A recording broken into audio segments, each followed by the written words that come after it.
Hey guys, Alex from 7th Hour Films back again with Demon Slayer. Last time around we had Never Give Up. We're never gonna give up either. We're never gonna give you up. Anyway, no point in me rickrolling you now. So, the battle raged on, as it has been for many episodes, but all the boys got back up, and Zenitsu and Inosuke managed to decapitate Daki at the same time that Tanjiro and Uzui were able to decapitate Shaggy. And then Shaggy exploded. And that's pretty much where we left off. There's also, pretty much nothing left of the Entertainment District, so... But this is the finale of Season 2. Isn't that crazy? Next week, we are on to the most recent season of Demon Slayer. Isn't that fun? But it means our time with Demon Slayer is going to be coming to an end. Not for a while, though. We've still got a full season to go through. Anyway, like always, the reaction is down in the description and in the pinned comment for your viewing pleasure. So let's go ahead and jump right into this episode of Demon Slayer. Here we go.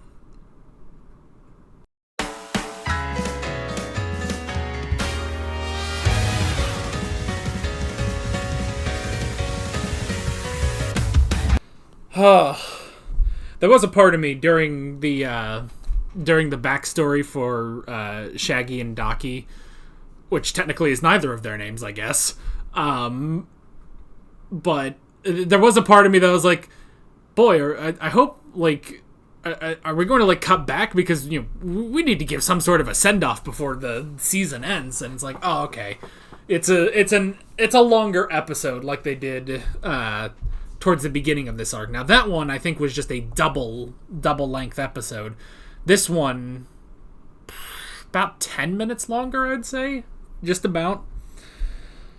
I love seeing the Master, being happy, even though, man, what happened to him, What happened to him?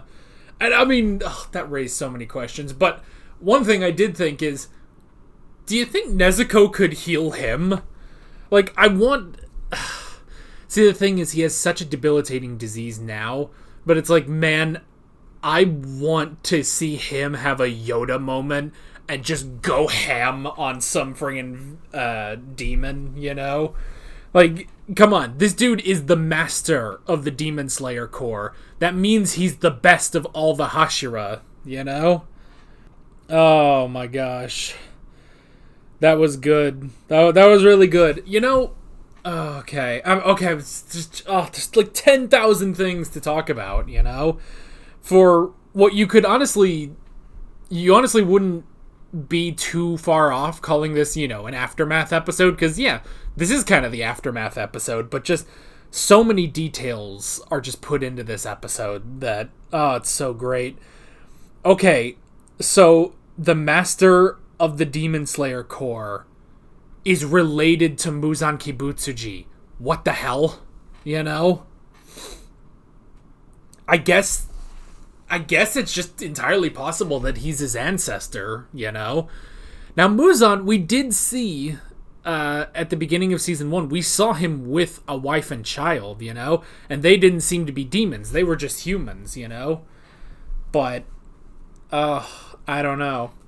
Man, because I have been I've rewatched the original opening every so often just because it's such a great song, and I gotta say, it's funny now looking back on that first opening, and I was like, I get to recognize so many things, but then just remembering what Muzan looks like, him and his Michael Jackson ass design, it's honestly so funny thinking of that design and being like, that's our final villain. And it's like, I'm sure the final battle between Tanjiro and Muzan at the end of the series is going to be incredible, I mean, here's the thing.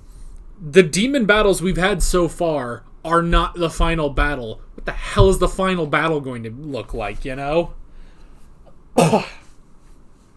final battle has to be when the studio goes, all right, it's time for the best of the best that we can possibly do.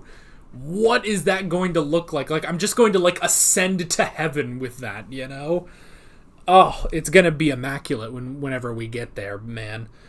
But Oh my god. But yeah, but just thinking about, him and his friggin' anime Michael Jackson looking ass, it's like, it is kind of funny, but it's like, I don't know. So, okay, so now we know that Muzan Kibutsuji is 1,000 years old, or at least somewhere around there.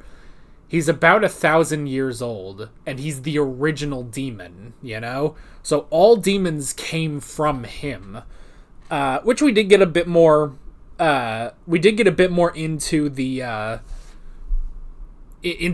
guess, the process of becoming a demon. It doesn't have to specifically be Muzan himself, but because here we saw with Shaggy and Daki that it was a different upper rank demon that gave his blood to them, and so presumably it keeps them alive, and then Muzan will decide if they become demons. So it's still him, but because we talked about that during the Mugen Train movie, because I think Akaza said that too. It's like, what if I made you a demon,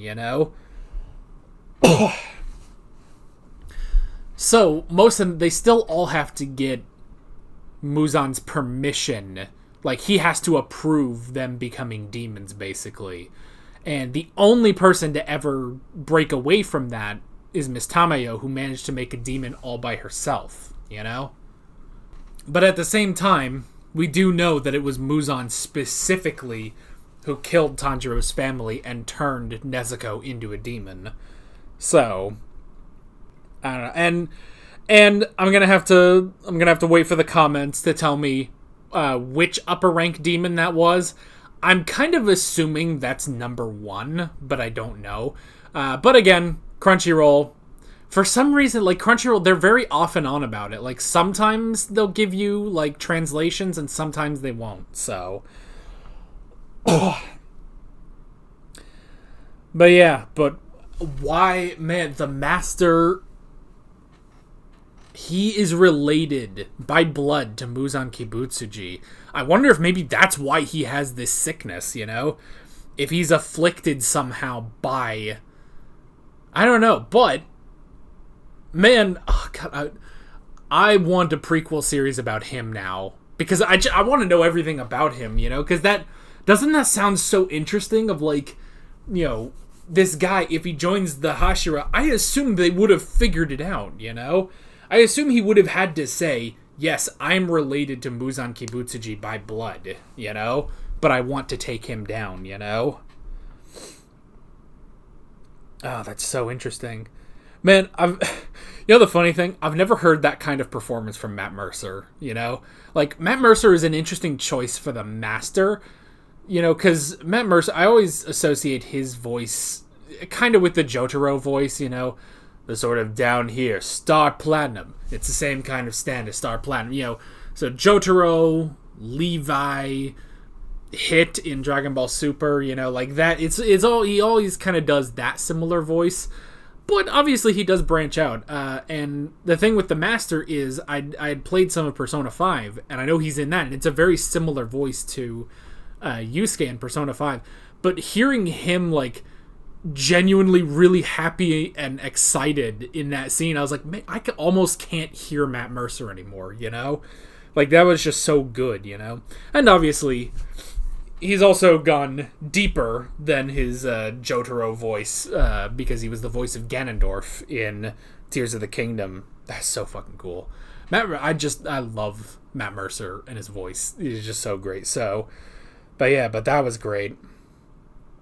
And it's a shame that he is so afflicted, Because, yeah, I want that Yoda moment, man. I want that Yoda moment where he friggin', I mean, like, half, like, Yoda or, like, All Might with All for One or something like that. Like, I want that kind of moment with him because he's so freaking cool. Will we get that? I don't know. He may be too far gone, but maybe we'll get that with Tomioka, I'd love to see Urokodaki fight a demon, Like, I want him to also kind of be the Yoda, which he kind of was, He was kind of the Obi-Wan or the Yoda for Tanjiro. It's not an exact thing. Like, you watch My Hero, and this is not a dig on My Hero Academia. I know I talked about Was that last? No, wait, that was on Mob Psycho. I don't know. I'm sure I've shit talked My Hero on here, but but yeah, but like with My Hero Academia, there are a lot of parallels to Star Wars, and that's fine. That's a totally fine thing, and it worked out a lot in those early seasons. Here, it's not quite analogous, but it is very close, you know? I mean, I would say this is similar to Star Wars in the same way that Mobile Suit Gundam, the original, like, trilogy of movies and such, because that's what I watched, I'd say it's in the same way that those are similar in that they're not, but they are, so. But yeah, man oh man. And unfortunately, after defeating another member of the 12 Kizuki, we are losing another Hashira, but he's not dead. He's just retiring, thankfully. I could see, though, like, in a final battle against Kibutsuji, I could see Tengen coming back just for a bit, you know? Like, maybe he'll be taken off active duty, but I could see him coming back and doing something. But yeah, he's retired, and frankly, I don't blame him. Yeah, he lost an eye, he lost his hand, so I don't blame him for going and living the good life with his 3 wives, you know? I also like that moment where, was it Sumi? Like, she just wouldn't shut the fuck up. And he was just like, am I really gonna die without giving my last words? God damn it. It's just, that was funny. But yeah, and hey, he's retiring, but he knows someone who can take his place in the Hashira. And it's Tanjiro. And I'm glad freaking Snake Guy. I hate Snake Guy. I actually, like, legitimately hate Snake Guy because clearly this is the first time one of the upper rank demons have been defeated. Like, as the master said, in 100 years. This is the first time that's happened. And so, yeah, this is the first time that's happened. And here comes Snake Boy being like, oh, well, it was only upper 6, you know? It wasn't one of the real upper ranks. It was just upper 6. And it's like, motherfucker, how fucking dare you, you know? How dare, you know? Like, you now have one more point on the shit list than Too Many Scars Man, you know? But he was the one who hurt Nezuko. So it's like, those two, I hate those two. They better get some sort of redemption, you know? I mean, what was the show I was watching? Oh no, it was Demon Slayer. Yeah, it was Demon Slayer. Because it was the other guy at Final Selection who was, like, just being an absolute jerk and, like, you know, like, harassing and, like, violently hurting the 2 girls there. And I was like, oh my god, this guy is such an asshole. I hate him. And I was like, and then I just made a joke, like, watch, he's probably going to be an endearing character, you know? Because that's how this goes. I've watched My Hero. That's exactly what Bakugo was. Oh my god. Except Bakugo took a while to get, like you can kind of enjoy Bakugo for being an asshole, but he didn't become a nice, endearing character until much later, you know?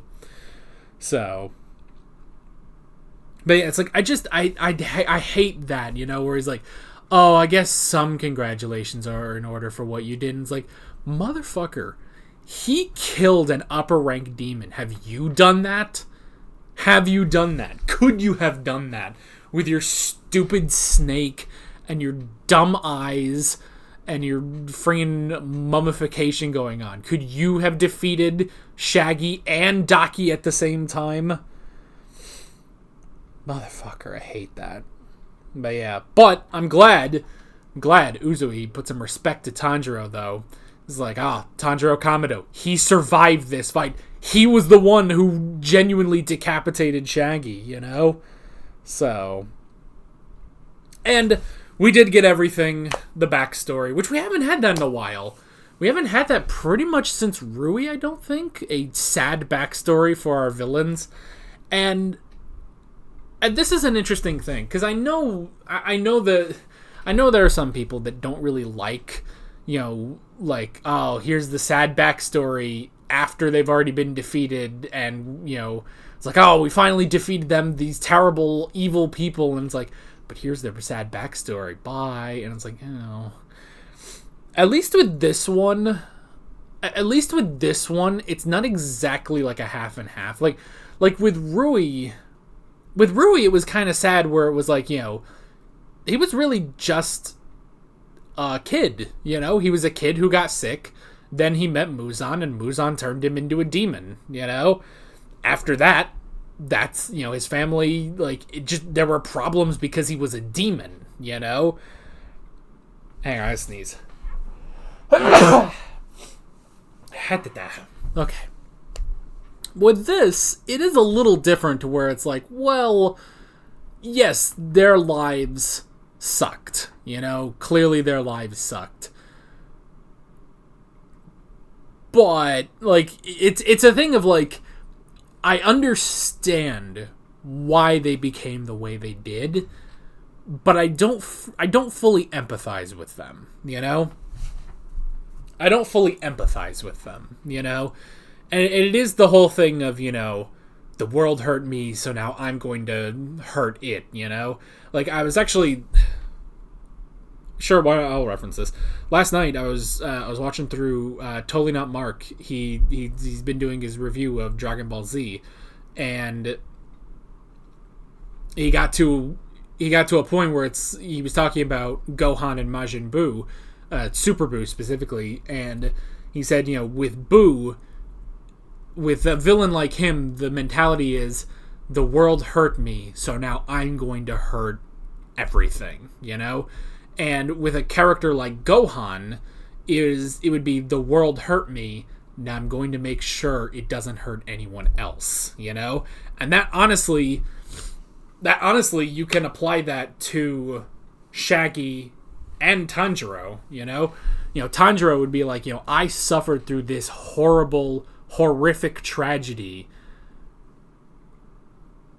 but I'm going to overcome it, I'm going to make sure no family has to go through this again, No family suffers at the hands of demons again, That's why even with these sad backstories and stuff that we've been getting, at the end of the day, their heads gotta come off, Their heads gotta come off. And you can... I don't know. I was gonna bring up a whole different point, but it's not really the time to make that point. But it's exactly the same as, I think it was last episode, when Tanjiro said, if I had become a demon, my only hope would be that someone in the Demon Slayer Corps would come and behead me, So, I mean, that's the thing. Now, granted, you can become a demon who isn't a dick, Like Tamayo, she was a demon. She is a demon, a full demon who was created by Kibutsuji, but she helps people, She broke the curse and she helps people, so...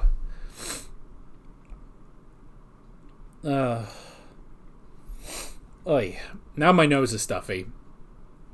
But yeah, it's an interesting backstory, and I understand Daki and Shaggy now, but I don't fully you don't forgive them. You don't forgive them. Maybe even if you empathize, you don't forgive,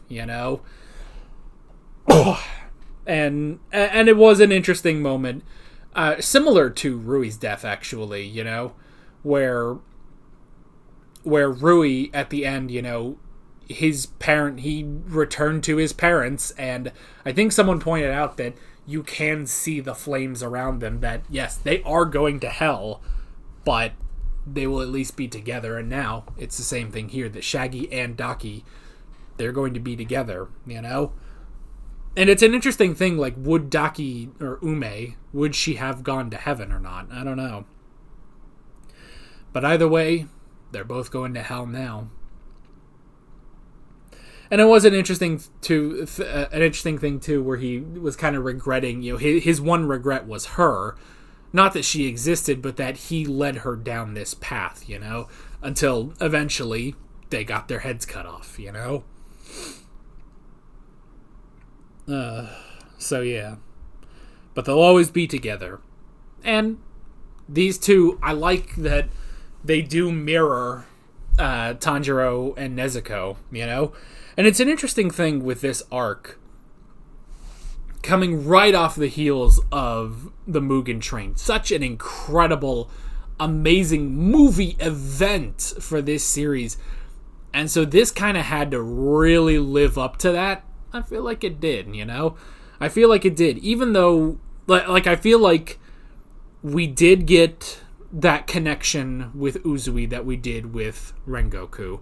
And I do like the connections and the parallels between Tanjiro and Nezuko and Daki and Shaggy. So, and I just refuse to learn his name. So, really, really great stuff. Even if that was one of the longest fights I've ever watched. I mean, but that's mainly because we had to fight Daki, and then we had to fight Shaggy. So, well, yeah.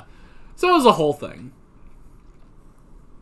It was a whole thing. But it was good. Really, really solid.